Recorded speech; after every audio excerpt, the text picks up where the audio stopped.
Hello YouTube, I'm working on this Sawmill project. This is what it will look like, hopefully. I'm working on the blade guides. It came quite far last time. Done all parts. Except this one, this little tube in here. So if I just take a cross section of it, I have it to get a pivot point or fulcrum point. A clear there's a tipping point there. So this bulb here, or this man waste, that is a sphere actually. So I can do that in my CNC lathe. So this is the one left to do. Okay, it looks like this, the final version. And it looks just like a tube, doesn't it? And it is that. But I don't have a tube in this size, so it is a little bit over 30.2 perhaps on the outside, and inside is 27.8ish, around there. I don't have a suitable material, and that is the point, but I do have 30mm round bar, and I have a hydraulic press, and I have a kiln. Let's see if I can press a stump of a round bar and make it thicker. It is many months since this was used. Best to see that all elements still work.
Not so good.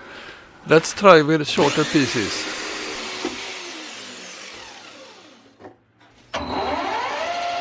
And make sure the ends are parallel.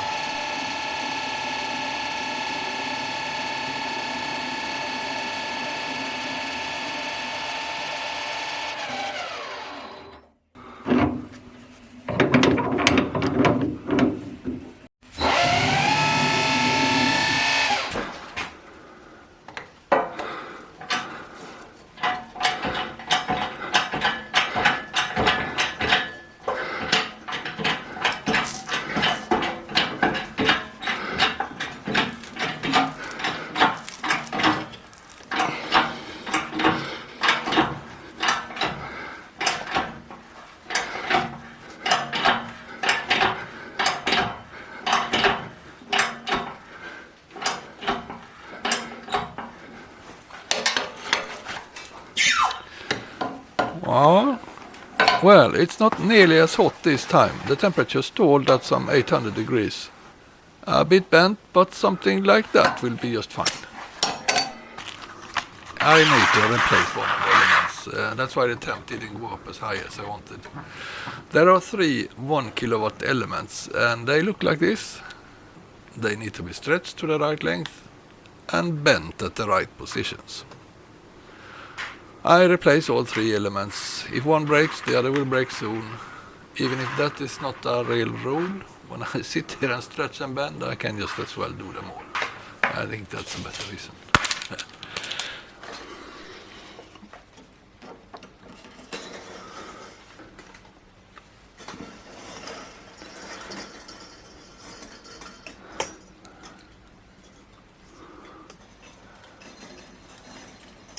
And then the heating elements just lie in the grooves in the ceramic tiles.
So this kind of tilted. I don't know what happened really. Maybe the press isn't so strong in the sideways direction there.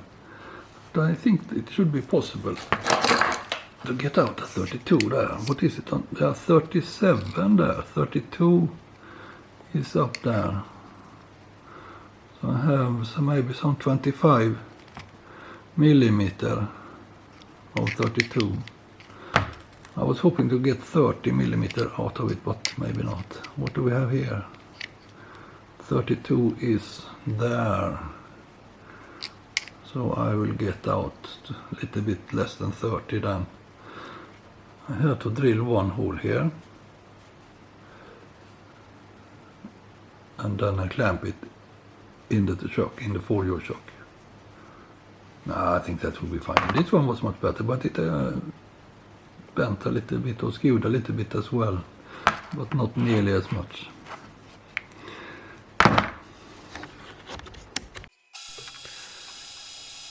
And from here on it is just standard turning.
I thought it never should end, but anyways, here they are ready. They came out really good, and I think I was very lucky that I could find a way to use the kiln and forge apart, because that could easily have been avoided. Anyways, this will be great, and they will now sit here, if you can see that. If you look inside, so there is the blade guide. There is a riser to a mechanism that can pull it in and out, and here is one of those large wheels. Anyways, that's it for this video. I will continue to work on this project. Thanks for watching.